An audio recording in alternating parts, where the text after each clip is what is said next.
Hello, everyone, and welcome to the Stogie Geek Show, episode 86.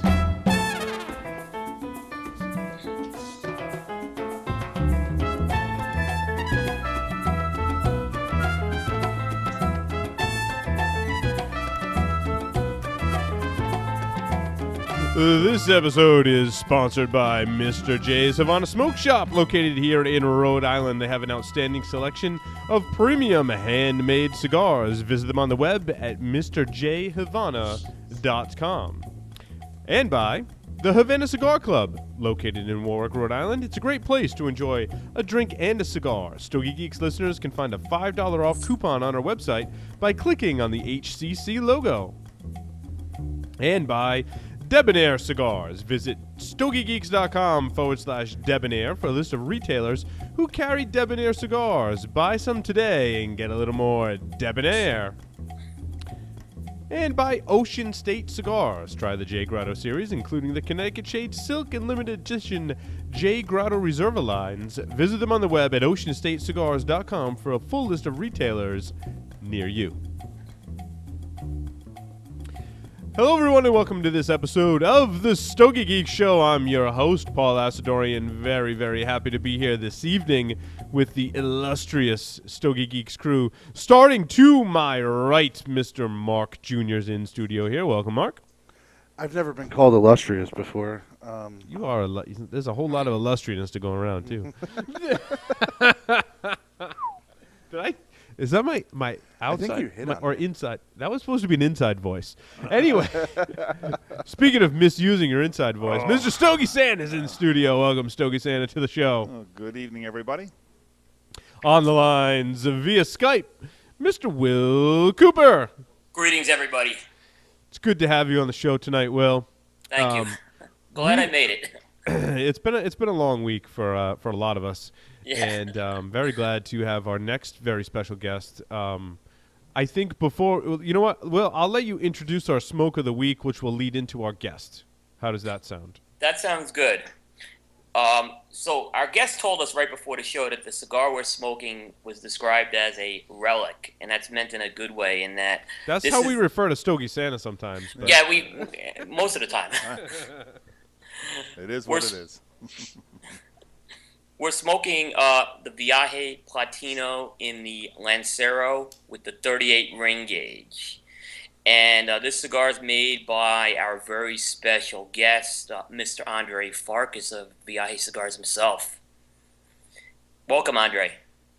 Thank you for having me. This is quite the occasion.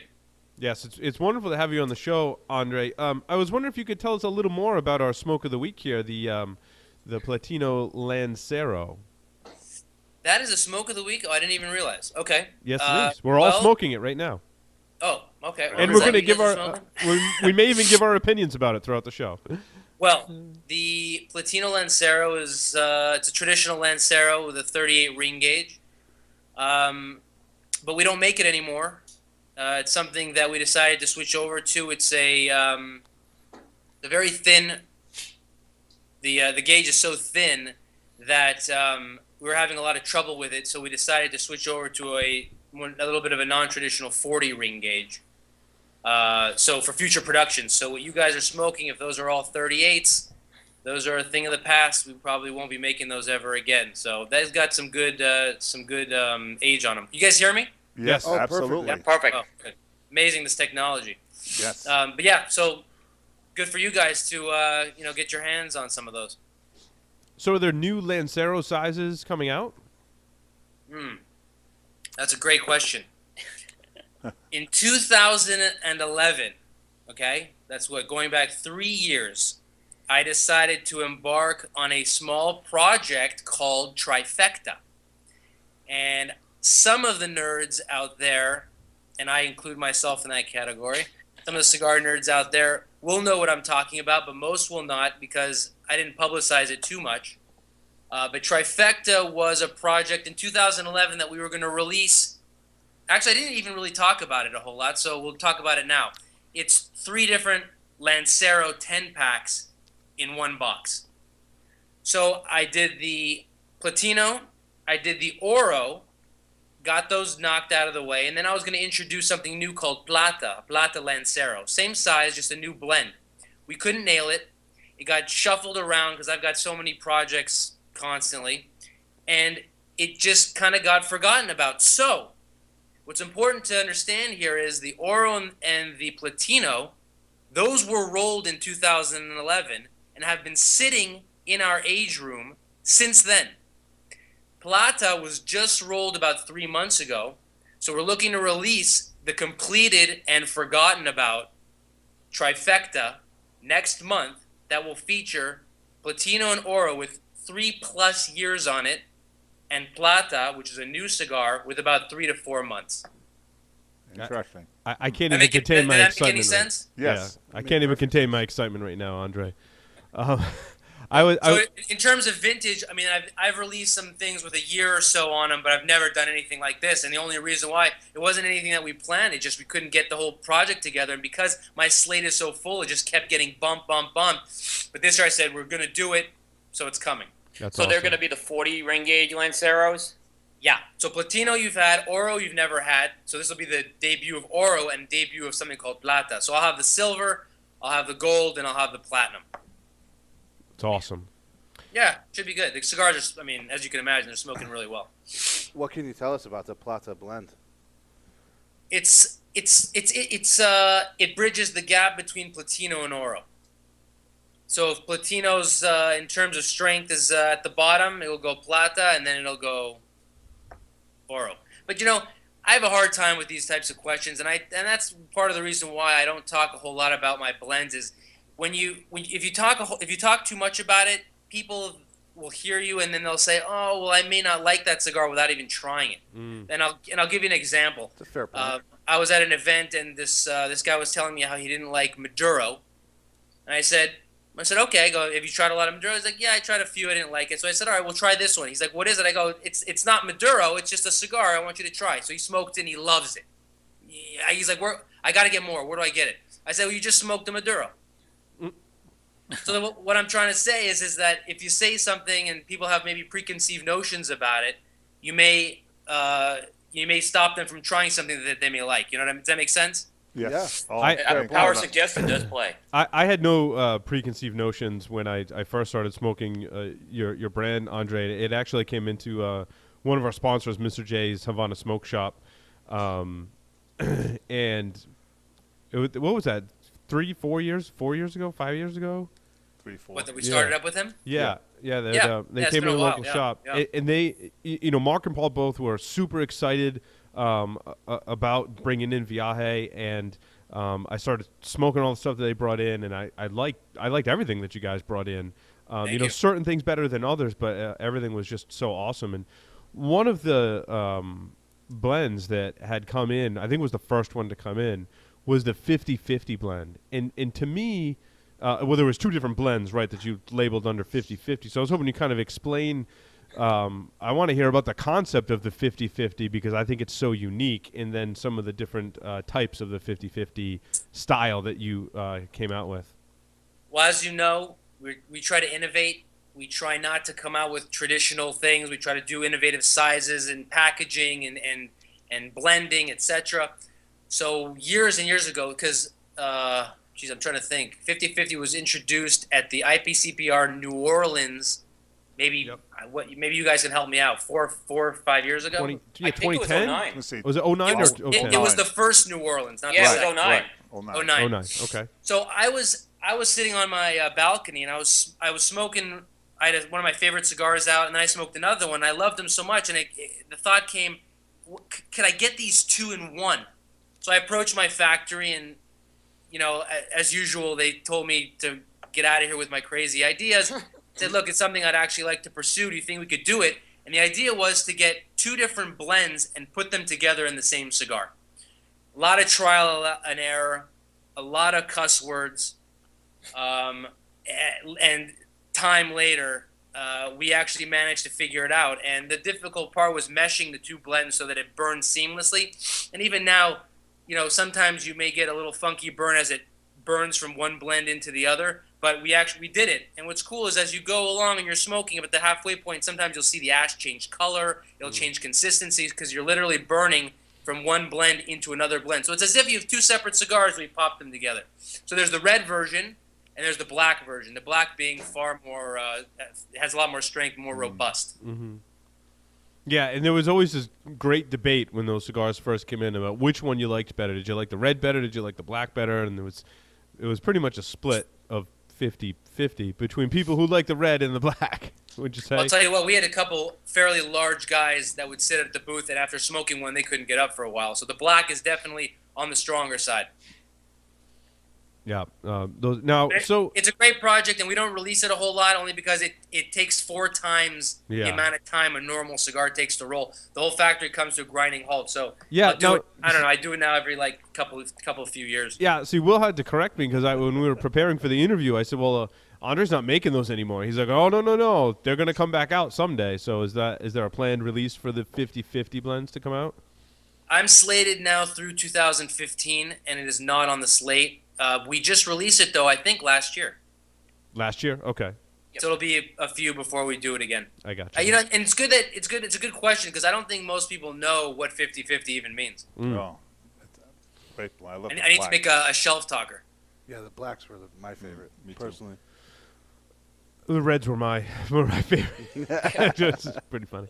I tell you, the last iteration I think was the best we've ever come up with. You know, it takes.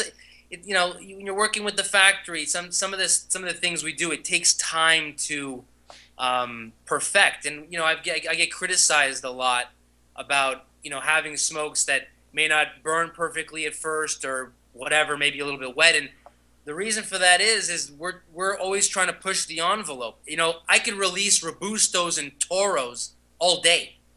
To me, that's not exciting. That doesn't do it for me. I try to do things a little differently. So. I apologize and I tell the guys, when I do events, it's like, bear with me. We're trying to push the envelope. We're trying to do something new. If it doesn't work out 100% the first time, we'll get it the second time or maybe the third. In the meantime, if you ever have an issue, we stand by our product 100%. We'll replace anything that, has maybe a burn or run or a problem. I mean, that's not an issue. It's just, look, Viaje means journey. So I got to live up to that name. So come with us on this journey and see what we come up with. Was that your vision from the beginning, Andre? What if I did this real quick? Let me look at. Does that even come in? Yeah. It says zombie. Antidote. Antidote. Got it. Nice. There we go. 1 dose. Right to the arm. Yeah. That's something we're doing.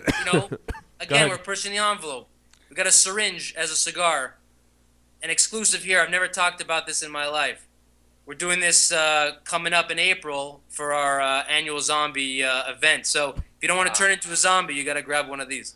Wow. Nice. We got to stockpile some of those for the zombie apocalypse. Oh, yeah.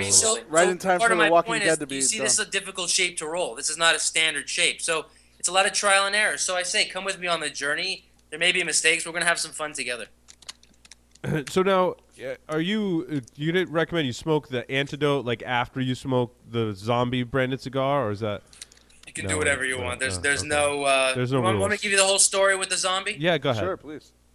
Here's the story. In this started to show you what goes into some of these ideas and how many years it takes to unfold. We started with the WMD Red. I don't even know how many years ago. I got so many projects I can't even remember all of them in the chronological order, but it's been a while. The idea was WMD would come, the Skull and Bones Red, WMD would drop, and the radiation from the blast would cause certain cities in the United States, people would start mutating into zombies. So after the WMD release, the next year we did Zombie. Well, the year after that we released the Zombie, or maybe a couple years after that we released the Zombie, the Shotgun Shell. So the idea is the WMDs drop, people are turning into zombies, you got to arm yourself for the zombie apocalypse. And now you got the antidote. Now, another year forward, we got to figure out a way to cure ourselves if you get bitten by one of these suckers. There's the cure. That's awesome. So Andre, this saga, if you will, has been almost 4 or 5 years in the making. From WMD, Skull and Bones Red WMD, to now the antidote. And just to give you a little bit more information, so this year we're doing the classic zombie, which we've always had, the green label, which is the Criollo version. But this year, Oh, shit. we got the Maduro version. Nice. Oh. Nice. 2 retailers this year that are getting it. The zombie, the super shots, and the antidote will go to all authorized Viaje retailers.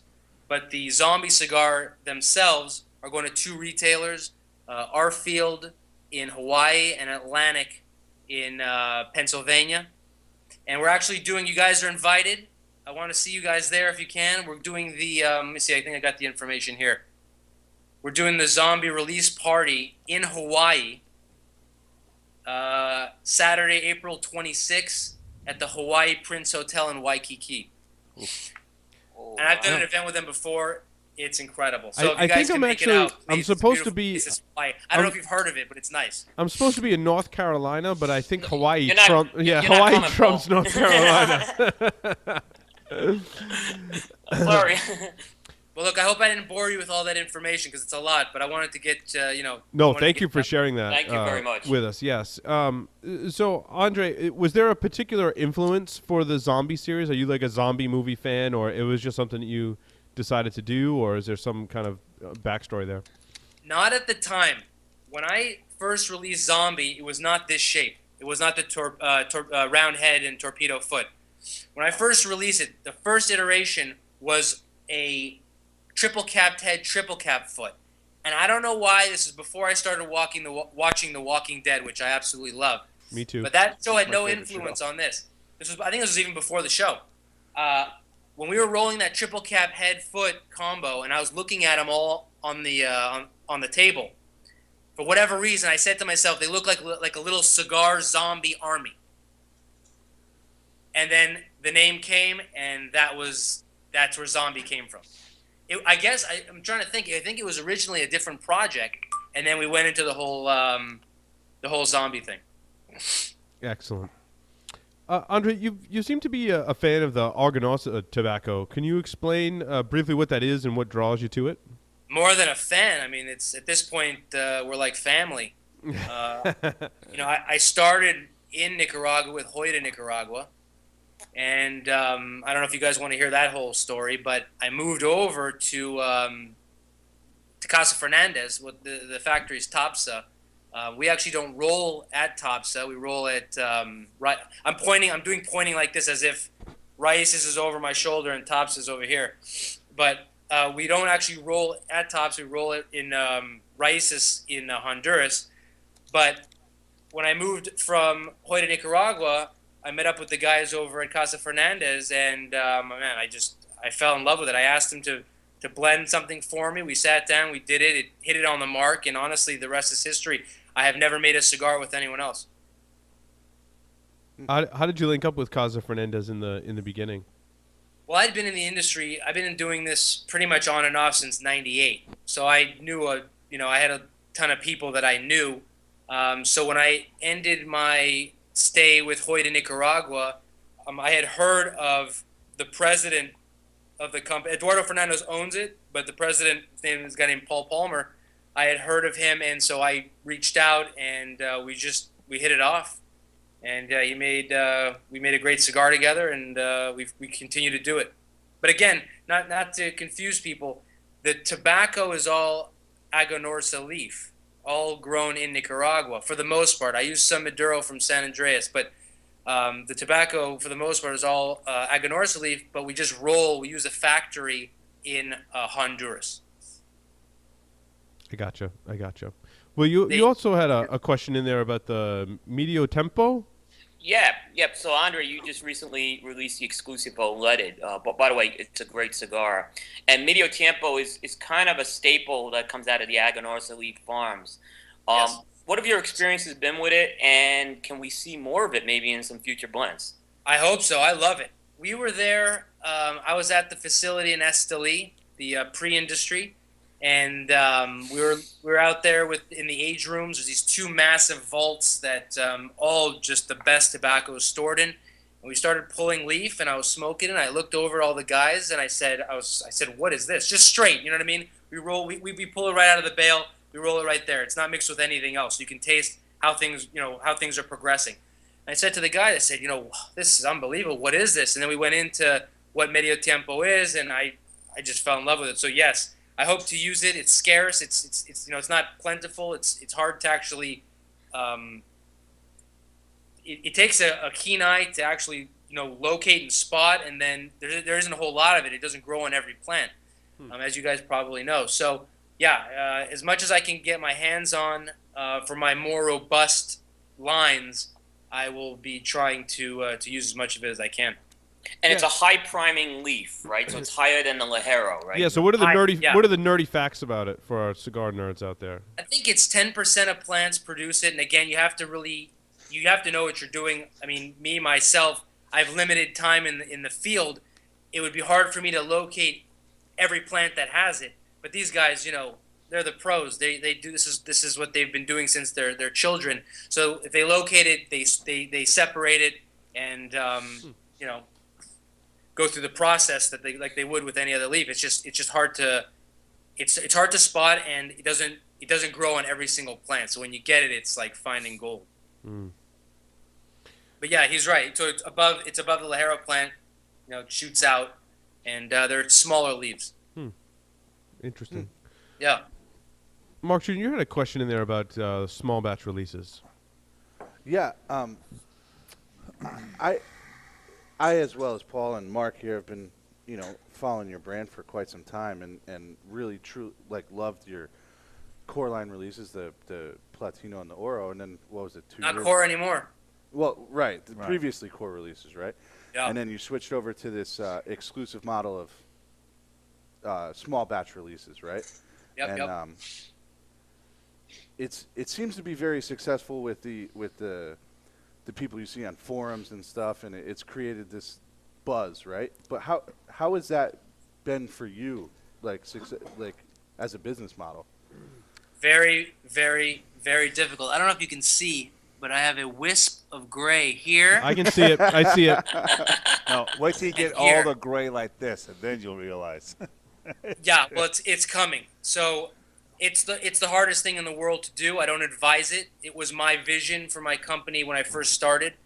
I modeled it after a small craft brewery, basically. Mm-hmm. If you follow, I don't know if any of you guys are on my Facebook page, you know that I drink a good amount of alcohol, period, but definitely craft brews. And I modeled it after, let's just say like a stone brewery, minus the core lines.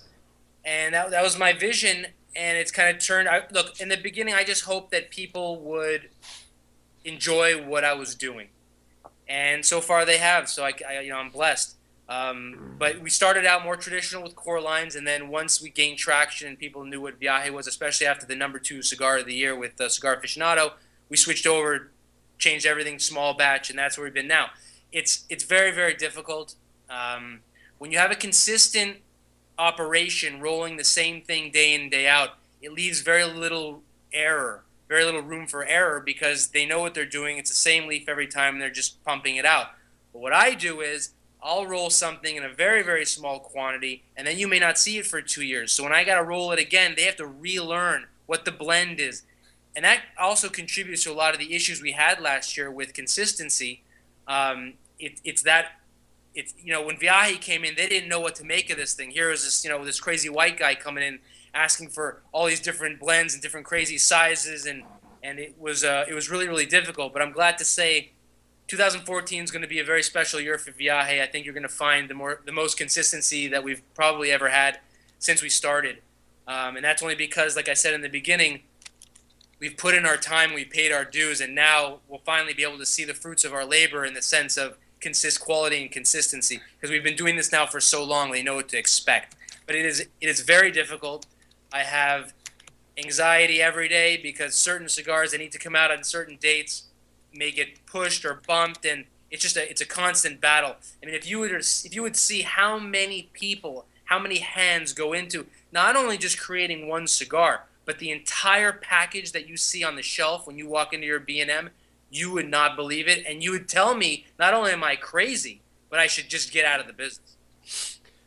Andre, there are a few cigars that are legendary amongst the geeks here in Rhode Island that hang out in the local shop, Mr. J's Havana Smoke Shop. And I'd say probably one of the ones that's on the tops of most people's list as being legendary is the original Skull and Bones Daisy Cutter. Yeah. And can you talk a little bit about that cigar and how that came to be? Yeah. That has a really great story. This is before Skull and Bones Red. Correct. Yep. Skull You're the and first one. Bones was the response to the emails and the Facebook messages and the taunts that I was receiving to release a cigar that had some real power behind it. So I took on the challenge and I released the Daisy Cutter. It's got a crazy name. It was a strong cigar, and I think I hit the mark. Well, a few of those same people would say to me, "Is that the best you got? I thought you were going to come out with something strong." Obviously in a joking way, but what else do you have? So I decided to hit him over the head and release Skull and Bones Red, which is probably the strongest cigar that we released. I'm trying to think. Skull and Bones. I would describe it as melting my face off when I smoke them when they first come in. What? I thought the Daisy Cutter was well balanced, though. Yeah. I thought the Well-balanced. original Daisy Cutter was very well balanced. That's what I do have to say though, this week I went back and I smoked one of the 2011 releases. It might have been a Moab from the Yes. Skull and Bones. Yes. And with the age, what age has done in that cigar is absolutely, not the torpedo one, but the Robusto-ish one, not the torpedo head. Age is just so kind, and it brings out all these new complex flavors that I didn't pick up even when I smoked it last year. Was that your intention, or is that just kind of the nature of some of the stronger tobacco? That's the nature of some of the tobacco. Nicaraguan tobacco happens to age extremely well, but it's an interesting topic, this aging. It seems there needs to be a lot more education out there with tobacco, and I'll tell you why. Absolutely. When it comes to aging wine, when it comes to aging beer, people have no problem with it. People buy wines with the intent to age, knowing full well that this wine is not ready now, and I'm going to put it away for, let's say, 10 years, especially, French wines. I'm going to put it away for 10, 15 years, and it's going to improve with age, and I'm going to enjoy it down the line. It seems to be lost when it comes to tobacco. People, and you see this all the time on, the boards and people speaking, "Oh, I smoked it. It wasn't that good. It needs downtime." Well, that's a part of it, and it seems like it's not as accepted, or maybe it's just that people don't know that is a part of it, just like wine, just like beer. So what I always say is, if you're going to really get into Viaje, buy a box, smoke it now, but then smoke one in 6 months. Smoke one in 8 months. Smoke one in a year. Smoke one in 5 years, and watch the progression. Patience is a virtue, and it gets paid off every single time you wait. And so I have stuff of my own that has been sitting for, my company's 7 years old now. I smoke 7-year-old tobacco. I absolutely love it. I smoke this fresh stuff too, but you got to understand, this stuff is made to age. So it's not such a negative when it shows up at your B&M, and it may not be exactly 100% ready. It's not supposed to be 100% ready unless you're taking the steps to roll the cigar and sit it in a warehouse for 3 years, a la trifecta, and then release it. And then you got a cigar with 3 years of age time once it's been rolled. Because, a lot of this tobacco has 3, 5, 7 years on it already. But once it's rolled in there and it's marrying, you put it away for a while and watch it change, and just exactly like you said, watch it change. And yes, it's going to mellow out. Just like if you went to go get a bourbon barrel-aged beer. Well, I age all my stuff because when you get it right out, it's good. It is what it is. But try it 3, 4 years down the line. Completely different thing. I was just over at Stone Brewing in Escondido. They have a beer called Vertical Epic. I drank a beer that was brewed in 2004. This thing had 10 years on it. Now, it didn't taste anything like when it first came out. It had lost a lot of its carbonation, some of its flavor, but it had matured into something different, and I appreciated it for what it is. So, please, people, if there's anything that you can take away from this entire interview is, age is good. It's meant to be. Don't judge a cigar, not only mine, anybody's, too harshly when you first get it at the B&M. It will improve and it will change over time, and that's something to embrace. Now, Andre, on the flip side of that, though, I'm looking at one of the cigars in the Skull and Bones montage, right, that you released in October 2011. This was called the Mystery Box Press, right? A lot of sites. Yeah, see, these guys know what I'm talking about. Listed with a question mark. Oh, I love that. It The was box a torpedo, or torpedo shaped. It was box press. It was one of the only. It was the only one I think that had the Skull and Bones was black on black. What was that? To me, smoked really good awesome. when it first came out.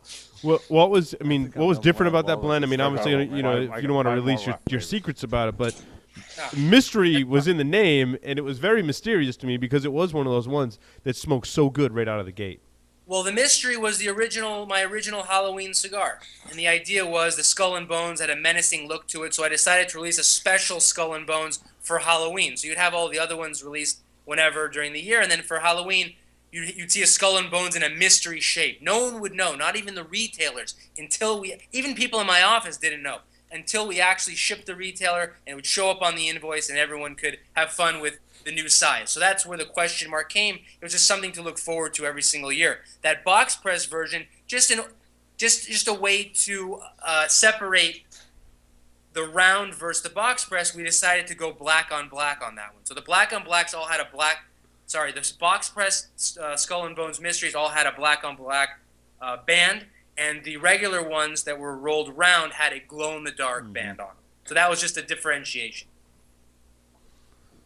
Excellent. I'd like to follow that up. Go ahead, Mark Jr. Now, correct me if I'm wrong, Andre. The box press and the round ones were the same blend. Am I mistaken in that? That's right. Well, yes, but don't forget, when you try to put a round peg in a small hole, you have to change things a little bit. And so when you go from round to box press, you got to change the blend a slight bit to accommodate the box pressing. So it's not going to burn. It's not going to taste exactly the same. But yes, the core of it is the same. Interesting, because I found those to be two very different cigars to me. Yep. personally. I did too. I just like the black. I just thought the mystery black was just phenomenal. I'll tell you, I think that's part of the fun with my small batch approach. I mean, amongst other things, they're almost like vintages. And if you guys drink any wine or even beer, year to year, you're going to get variants. We're not going to sit down and nail it exactly. We hope to nail a great cigar, and the core will be there. But you're going to have variants from year to year. So you'll have, let's say, someone say, "Oh, you know what? I love that Skull and Bones Mystery from 2011, but 12, it didn't do it for me." And another guy may say, "Watch, the 12 was my cup of tea, and the 11 wasn't." So you're going to get variants because they really are vintages. They're not rolled consistently, churned out throughout the year. Interesting. How is everyone's Platino Lancero doing? And I asked that because mine's about just at the halfway point. It is fantastic. And I'm not just saying that because you're on the show, Andre. Like, really, it hit that halfway point especially and started producing some fantastic flavors. Excellent. Yeah, there's some great sweetness you get off this blend. And I had a feeling you guys would like this one. Because when they got it down here in North Carolina recently, I guess Andre managed to squirrel a couple boxes down here. I was really excited. I believe the ones you're smoking, we had, I guess there was an overrun. And that's what that is. Okay. Yeah, I mean, I got these back in May. So they've been, aging even more so since May. I went and bought all them up. So that's how good they were. Mm-hmm. Yeah, I think we had a 50-box overrun. And I don't even know how we distributed it. I think it just went to just a couple retailers. Yeah, I think you brought them for the event when you were here. Oh, there you go. Yep. I think this 38 ring gauge is really kind of amping up that slight pepper that was. I think last week, it might have been last week, I talked about what was it, the Robusto size in the Platino. I forget what you called it, Andre. Forgive me. But which one? Which one? The Platino. From your old core lines, right? Paul and I actually split a box of Oros and Platinos maybe 2 years ago. I gave you that box, and but I kept the other one. I've been going through, I smoke those from time to time. They're some of my favorites. But this Lancero size has that white pepper taste is a little more amped up in it, and I like that about it. I just love the 38. I really do. I don't know what's been happening in the last 4 or 5 months. We've had so many requests for aged Oro and Platino. I don't even know how that term, like an aged Oro and Platino, even came up. I don't know if it's the chat rooms or what, but we've been getting requests from retailers for aged Oro and Platino. So my office tells me, goes, all right, well, get some Oro and Platino, put them away for a while, and now you'll have Oro aged. I tell you what, those two blends have done phenomenally with age. Oh, Yeah, right. I It agree. changed totally. I smoked one this morning with my morning coffee. I smoked the Oro Robusto. Fuerza, And that's it's what it's called. Yeah. Just Fuerza, fantastic. Yeah. Just Well, fantastic. and here's a way you can tell, you can kind of track the age on them. The originals only had a band, and this goes true for Oro and Platino. The originals only had a band. Then we put a ribbon on the foot. Yeah. Then we added a second band. So you can kind of see how old it is. So if you get a cigar that just has the band on it, that is amongst the first ones to ever be rolled. And those would be about 7 years old now, Andre? Well, the 7-year-old ones will be rolled at Hoyta, Nicaragua. Okay. The production moved in 2009, January 2009. And how much longer after that did you put the ribbons on the foot? I don't know. You don't remember? question. Because all I the do ones not. that Paul and I bought have the ribbons, Have the ribbons on the foot. foot. Yeah. But Speaking no of the, secondary. Speaking of the I don't have factory, the ribbon. Stogie Sandy, you had some questions about the factories where some of the Viaje cigars are rolled. Right. That's the Races factory. Have you been happy with the consistency of last year? Because it's been up and down. Yeah, in my opinion. last year we went through a lot of growing pains. We increased production a little bit. Again, we tried. We're getting a little bit more. We're getting a little bit more brave with our different shapes and sizes. And last year presented a lot of problems. But again, like I said earlier, I'm hoping that the fans of what I do grow with me, and one day we'll look back at 2013 and say, you know what, it was a good year, but there were some hiccups, and we improved from there. And that's all we can do. I tear my hair out, but all I can do is ask to improve, and so far we are. Okay. But another thing you can look from us is we're maybe working with other factories going forward. We've had talks with possibly going into Esteli and working, maybe doing a little bit of something in Miami. So you'll see some other stuff happening, as we go. But it's like I said, I can roll Robustos and Churchills and Toros all day. It's what we're trying to do, and sometimes you run into issues, but we're on it. And we're trying to improve and get better every single day. And like switching over to the limited. Now, the good and the bad with that, do you see that the sales, I mean, have they been on a decreased side for you because of the limited run? The amount that, it is a small batch, I understand. But what I'm trying to say, are you happy with that, with the overall sales since you've gone with the limited run? Absolutely. And I tell people this. I mean, if young guys that are getting into this industry or whomever ask me about this, I tell them this, and I'll tell you guys, and I'll tell anybody watching. I did not get into this for the money. I'm not in this now for the money. There are many, many other ways, much easier to make $1. If you try to get in the cigar industry for dollars, you're dead. You have to do this because you love it, because it's just so difficult. So, yes, I'm very, very happy. Good. If I make more, if I make less, it doesn't matter. I'm doing this because I love it. I live, I breathe, I sleep tobacco. My wife says that she's number 2. The leaf is my first marriage, and my wife is the second. So this is what I do because I love it, and I got into it at a very young age. Like I said, I was about 1998. I was like 19 years old, and I got into it, and I'm pretty much doing it ever since. So that's why I do this. I love it. So sales are up, sales are down. It doesn't matter. As long as I can keep, making cigars, pushing the envelope, and, exercising my vision for my company, I'm happy. Right. And the last question I have is that here we are, we're talking some of the consistency issues. Do you find that when you're using limited tobacco, that means you have a limited inventory? Do you think that has a little bit to play with that? You know what I'm Say saying? that again? Okay. Now, you were saying with the consistency, it's been something we've been talking about being up and down. When you have that limited run of tobacco, the amount of inventory you have is a little bit lower. Do you think that has something to do with that, some of the situations that come up? No. That just comes...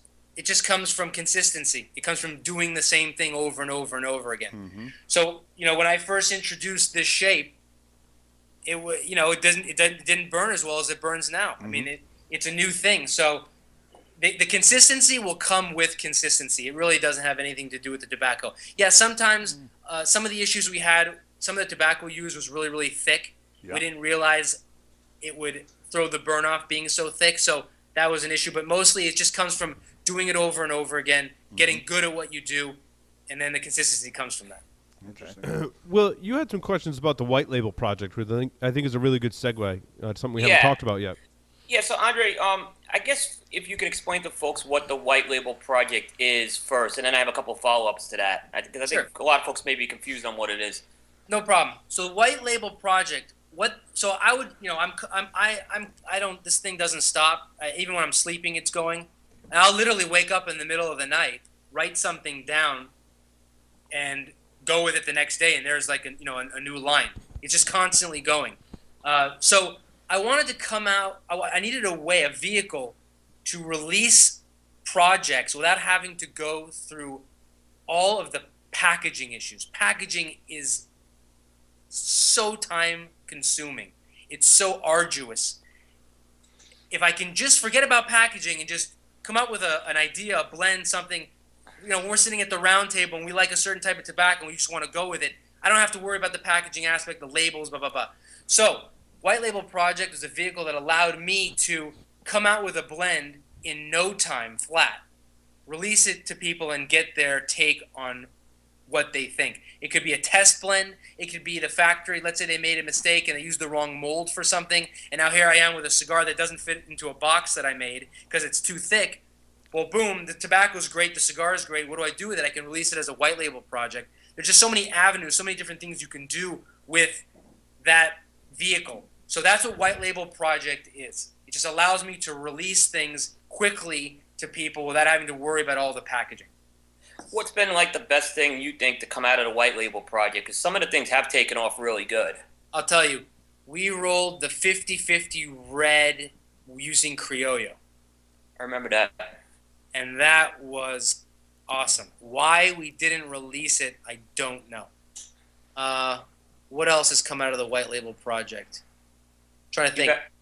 You had the St. Patrick's Day one. Yeah. The one. Well, so then another part of the White Label Project is if it got a lot of traction and people really liked it, we turn it into a bona fide line. Well, the stuffed turkey has finally done that. Mm-hmm. So White you're gonna see stuffed turkey this year as its own line with a band, with a box, the whole thing, because people loved it so much. Both white and dark. Go ahead. I'm White sorry. and dark. We got to thank Jerry Cruz for coming up with the idea.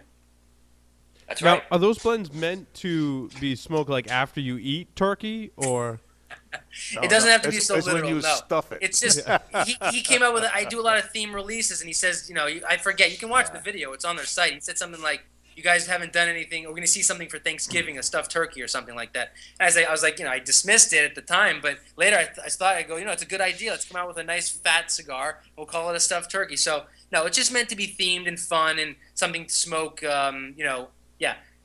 At Thanksgiving time, after you have your turkey, you bring out one of these things. It was funny because I went through the calendar, Andre, trying to find another one, and I think you nailed every holiday pretty much. You must have had the last one out there.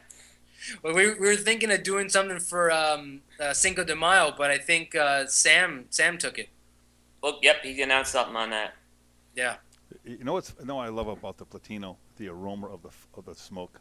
Oh, Yeah, It's You just recommend it's you got know, great Oh. room aroma. I call it room aroma. I mean, that's something that's Oh. it's not the key ingredient No, for yeah, me, but but this- yeah.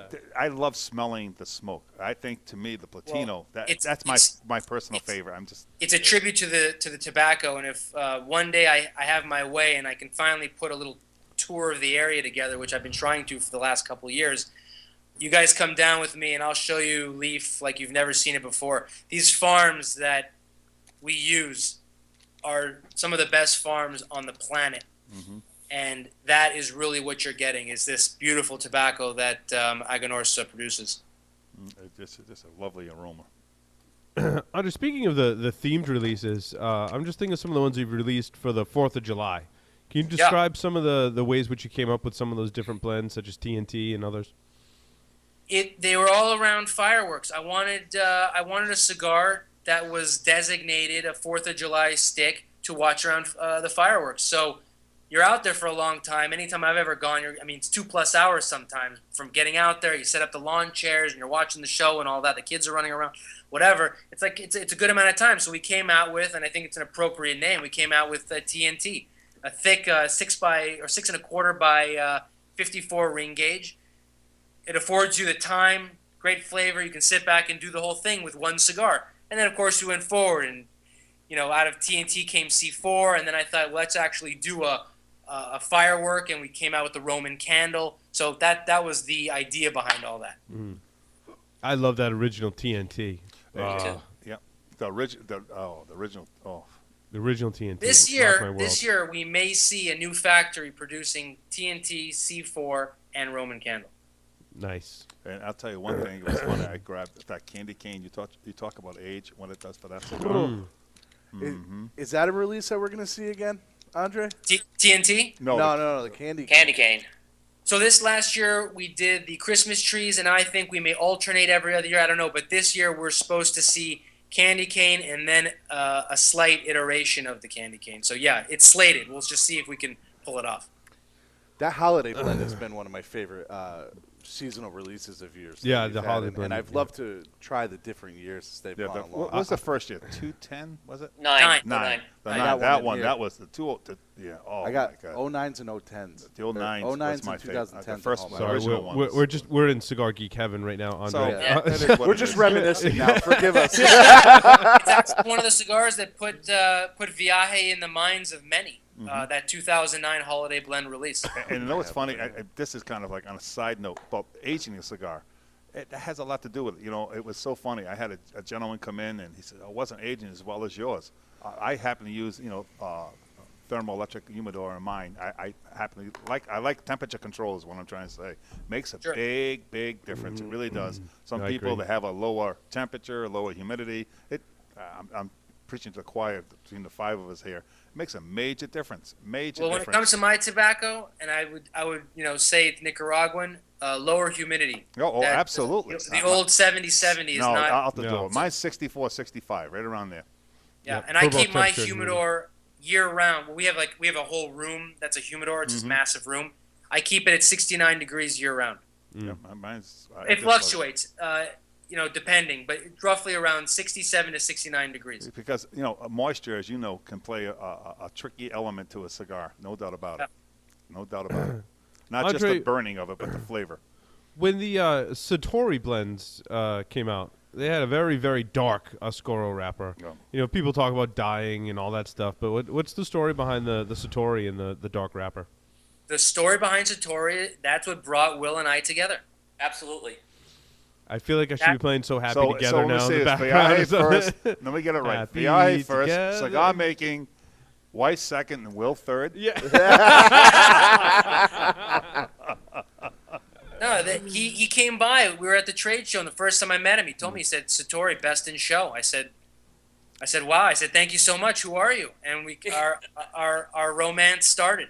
Yeah. The Okay, bromance that's started. That Oscuro, you just nailed it with, and it's a great wrapper. It's a delicate wrapper, but it's a great wrapper. And it just worked with that blend like flawlessly. Here's the problem. People started complaining about the bleed.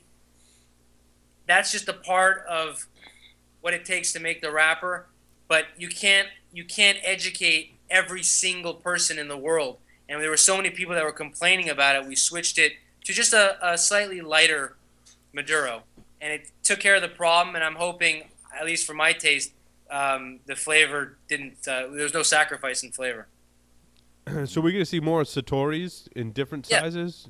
That from the beginning, and that was released again. I don't know, 5 so years ago. That is a RTDA, to show my age, or IPCPR exclusive every year to the people that show up at the event.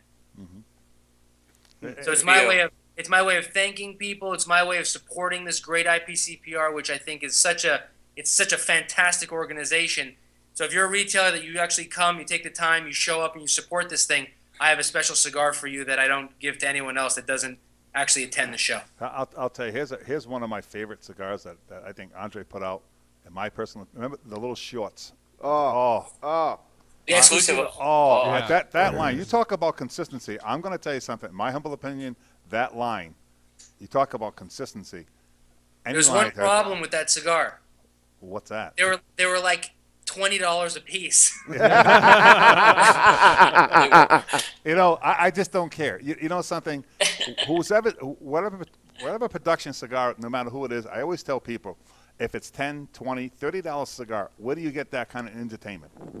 That's what I prices does not mean anything to me in a obviously, cigar. I'm kidding about the I know, price. But I know, They I know. were super expensive. They They were were. like, for a little tiny short like that, they were. I forget exactly, but they were really, really expensive. And, I didn't and care. unfortunately, that was the cost of them. And I haven't rolled them since because of that. If you guys want to start a charge to get them back, I'd Yes. be happy to Oh, do it. Short, oh. I'll, short I'll, budget. start, Right I'll here. start a petition. Right here. That's You know, I tell you what, Andre, I I'll tell you. That cigar for the East Coasters, in my mind, that's for you guys because you guys don't have a lot of time to sit outside. Yeah. So that's right. for you. And I'll tell you a story about that. My wife owed me a trip to the cigar lounge. She's not a huge cigar smoker. She will smoke and come with me occasionally to a cigar lounge. And for my birthday, we weren't able to get to the cigar lounge. So for Valentine's Day, after dinner, we went to one of the local cigar lounges. And that was the cigar that I lit up. She has a very short attention span for sitting there and watching me smoke a cigar. And it was fantastic because it was a short time to smoke it, but the delivery of experience and flavor Oh. was unbelievable thanks to Stokey Santa, who had gifted Oh. me one. Thank Age you. has been very kind, If I've very been going through full-flavored. 3, maybe probably closer to 4 boxes of those. And once you The start whole getting into 50 it, count. yeah. I mean, it was 50 count, wasn't Me it? and Stokey Santa were hoarding them in the back. I- I- of the I was Jay's just- at one point. Listen, if you guys can remember, you shoot me an email, give me one of your addresses, and I'll send a nice package out to you guys. Okay, it is. That We'll was do like that, thank I used you. to say my old saying. I don't have any more. They're Yeah. in the back. I'd be like, Mark, so you got any Just more of send- those just send me little contact, Viajes? give He's me like, an no. address. Okay, it is that. Andre, I'd like to ask you a question about that Exclusivo. How did that come about? Because, I've said now that I like that box press and I like the Oro and the Platino, but truly that is my favorite thing that you do. And The Exclusivo? Oh yeah, by far. without hands down. That is Number by one. far my favorite. And there hasn't been a size yet that I don't love, right? So if you could tell us a little bit about that, I Yeah, would that's a appreciate great that. question. It's easy. It was a gift. The factory rolled had a blend for me, and they were like, this is something we did for you. And I said, this is amazing. And so I said, please, I always have personal smokes around the office constantly. So that was, I guess, the first one. They rolled something really, really great for me, and I loved it. And so it was kind of like, like a private blend. So whenever I would go and do an event, I'd bring the Corona Gorda shape for me because I love that size. That And great soon size. people were saying you got to have a full-fledged release of this. So I did, and I guess I don't even know if it was the first one, but we released them in Excuse me, please. in a glass jar. Oh, yep. There were these big glass jars. This is going back so many years. And that was the first one, and now I just kind of do them randomly as I see fit. The Corona Gorda size that used to be an event-only stick is now being released, I think, in May, so people will have access to it. And we replaced that event-only stick with something called Secret Sauce. So now I have my Secret Sauce, which is my true event-only stick that I bring with me whenever I do an event, only way to get it. And Exclusivo is now just a line that I play with and I release sporadically from time to time. But it was a gift. It was like a private blend. I have another one too. I think maybe you guys have heard of it. It's something called the Warhammer. It's this massive Salomon, and we smoke it around the office. So maybe one day we'll release that one too. We're always smoking stuff around the office that isn't necessarily a full-fledged release. Andre, you've shown an interest in craft beer. You've already mentioned Oh, that yeah. during our interview, and I'm a huge craft beer Yeah, we got- fan yeah, we- myself. I think We got all a of us full are, line. yeah. Actually, my line. other podcast, my first podcast I started was computer security, but unrelated. We tried to drink a different beer on every episode. We're in the 9th year of that show, so we've sampled a lot of different craft beer. So my question along those lines are there plans for you? Have you thought about releasing a cigar that's meant to be enjoyed with a fine craft beer? That was my. Oh, that's a great. See, look, there's a great idea. No, I mean, I have nothing, planned right now. I'm maybe getting into the bourbon industry, so Oh, I may be going that route. I haven't yet gotten into the craft beer industry or even made a cigar. I'd like to think that if you pair it up well, any of my cigars will work well with the right beer. But no, if your official answer is no, I have not actually constructed a cigar to work with a specific beer. But as I go through my journey in the craft brewing arena, I may meet up with some guy that has a passion for cigars, and maybe we'll brew a beer specifically to smoke with a cigar that I come out with. And Yeah, that would be awesome. I find it tougher to pair the beer with a cigar rather than a bourbon or a scotch. And general speaking rule of thumb. that, you shoot me an email where we just did a tasting today. We brought it into the shop. It was a Belgian porter. I can't remember the name, but I brought it in. Phenomenal. The porter was had a little tanginess to it. I'm telling you, wait, I got to send that to you. I know you're a craft beer guy. Yeah. You would go nuts for this. I can't. Well, personally, I don't think real hoppy beers go well with cigars. I'm just saying. completely No, agree. I I agree. agree. I'm not. So you stick with your porters, stick with your Stouts. your stouts, your imperial Belgians. stouts. I mean, the real dark stuff. Yeah. It goes really well. That's another question I get asked a lot: is what do you drink with your cigars? And it's very few things, but port, anything sweet. Yes. Port is great.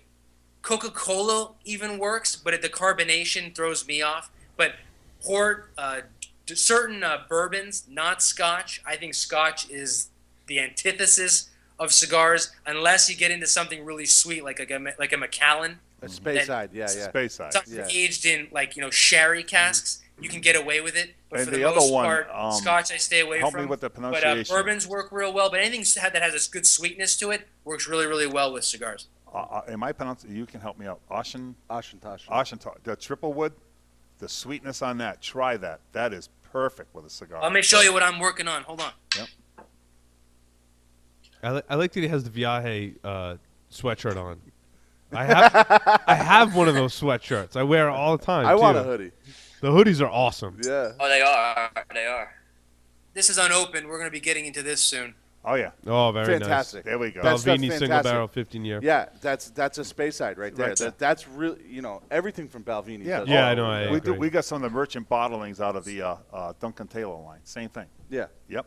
Remember that 35 I year agree we with had? you though. Scotch is you got to be careful. You gotta with pick it. Scotch. Got to Yeah. be careful. Yeah, Well, if just- you saw my place, I mean, I have a bar that rivals bars that you go out to, in a restaurant or an actual bar. I mean, I must have 30 to 40 bottles of every type of spirit you can imagine, and I have beer fridge after beer fridge.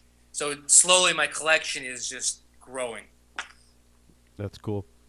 To the Still Geeks crew, did any other questions, specific questions that you had for Andre?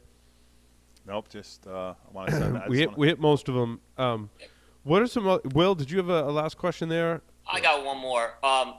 You introduced collector's edition a couple years ago, and that's, I guess, the unique size in an existing blend, and you've done a couple of them. Are you going to do a collector's edition this year? It's not slated. And the idea behind it was there are guys out there that have bigger collections than me. I mean, things that I necessarily don't even have anymore. And so I thought I'd release something special for them. It's just it's a true one-off. It's unlike my small batch where you may see it again. The collector's editions are just one-off, like we did last year with the jars. But this year, no, I don't think we have one. Probably the next time you'll see it is probably next year. Okay. And one last question. Outside of your cigars, Andre, what do you like to smoke outside of VIA? And I'm going to be 100% honest with you guys, and I've said it in the past, so you see there's consistency. We blend so much that I smoke 99% Viaje. Mm-hmm. And the reason is there's this thing called palate fatigue, which I'm sure you've all gone through. Mm-hmm. For me, I mean, look, when I go to the factory and he's, I'm hanging out with Arsenio Ramos and he's on his 13th cigar and it's 9 a.m. I can't. That's an anomaly. I mean, It's like, well, Stogie Santa's like that. So that's a special type of person. Me, I can't smoke one after another and keep the palate fresh. So I'm doing very few every day to keep my taste buds going so I can actually taste what I'm supposed to be tasting. So when I get a chance, like an off night, I typically, to be honest, I don't smoke. I'll tell you what I have right now in my humidor. I have a box of Padron 64s. Mm-hmm. I have a box of Padron 26s. I have a box of Oliva Serie V. And then I have a bunch of random sticks that people have given me throughout the years.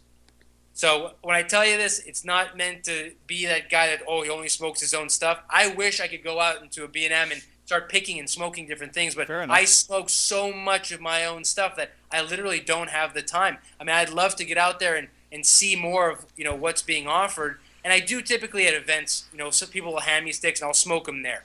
But on my own, when I'm working at the office, there's so many things to be smoked. I literally don't have the time. Okay, fair enough. So, Andre, what else can we expect from Viaje in 2014? A lot of great stuff, man. As usual, I'm not going to disappoint. The guys that support me. First off, big thing. I should have started with that. Big thanks to them, because without them, none of this would happen. They've come with me this far, and I hope they'll continue. A lot of great things. I've shown you more or less all the stuff that's going on with the zombie. You're gonna see the TNT and the fireworks stuff. Maybe the candy cane a little bit later this year. Let's see what's happening. There's a Skull and Bones coming, the white version. That's coming not next month, but the month after. And then that takes us to the IPCPR, where I'd love to drop some more info. But we have 2 new things coming out at the show that I'm very, very, very excited about. I'll hint, one of them is a collaboration with another tabacalera, and it's going to be a collaboration series. Hopefully this one goes off great and people follow it, because the idea is I'll be working with different people in the industry to collaborate with me on like one-off projects. So that's something you'll see. I can't just say who just yet. We'll be working with, and then we have something else called, I won't say it. I got to keep some things as a surprise. That's cool. IPCPR, we got a lot of great stuff for you guys, so just stay tuned. Well, you won't be disappointed. Okay. Me and Will come see you. You've in given us our Vegas. fair amount of new absolutely, info. Yeah. absolutely. That's You're very generous. So, Andre, Skull and Bones white, is that what is the white? Yeah. So there's the white and the red. So the white will have some for you in, I want to say January, February, March. In God, when is it? April or March? March or April? I think maybe March. Okay. Yeah. And does it next? No. May. Sorry, May. That's Gotcha. close enough. May. We'll have the FOAB, the MOAB, and like we did last year with a special size of Skull and Bones Red, the Big Ivan. Oh, that's a great cigar. We're gonna have a special size of the white this year. Oh. So that's in May. We have a listener asking if the full moon's going to show up again. Yeah, full moon is now. Skull and Bones, the mystery was, again, it was kind of an unofficial Halloween cigar. Really, full moon really is now- glad that was about a cigar and that it wasn't about something you do on camera. Hey, That was a you, great you cigar. can smoke it. Hey, in I can full change moon. all that right now. Andre, yeah, Andre, I like to. Be the official Halloween cigar, and we'll have an offshoot of that this year. Sweet. Okay, the petition's starting with the shorts, though. I'm starting. There you go. to hear. Yeah, we're firing Okay. that up. Yeah. Andre, I've got 5. I've got 5 silly questions to ask you. You ready Oh. to do 5 silly questions? Rapid fire. 3 words to describe yourself. I mean, random words. Random words. And we're not PG. Confusing, Gemini, and I guess outgoing. If you were a serial killer, what would be your weapon of choice? After watching this Walking Dead, it's got to be that samurai sword. Yes. Yeah. Yes. If you wrote a book about yourself, what would the title be? Help me, please. In the popular game of Ask Grabby Grabby, do you prefer to go first or second? First, I want to get them when they're not expecting. No sloppy seconds. If you could have dinner with one celebrity, who would it be? One celebrity. One celebrity. And leave Coop out. All you guys, you 4 guys. A lot One of people answer celebrity. it that way. We got a lot of dinners with people. Honestly, I'm drawing a blank. Who would I like to? What you say? Dinner? Yeah, dinner. I'll Val make it. Kilmer, because I want to There know you what go. the fuck happened to that guy. Fucking age. Not smoking enough fucking cigars. Oh, That good guy was call. like one Good of my call. favorite actors. Yeah. And he fell off the planet. Yeah. I think he hooked up with fucking what's her name? Kathleen Turner. Andre, thank you very much for appearing on the Stogie Geek Show. We're going to take a short break, and Andrew. come Ciao, back. thank you. Talk about our stogies for the week. Thank you Thanks so so much. much for having me. Great guys. interview. Seriously. Thank you Thank you very for much for your everything. time. Thank Appreciate you, it. Andrew. That was great. Super.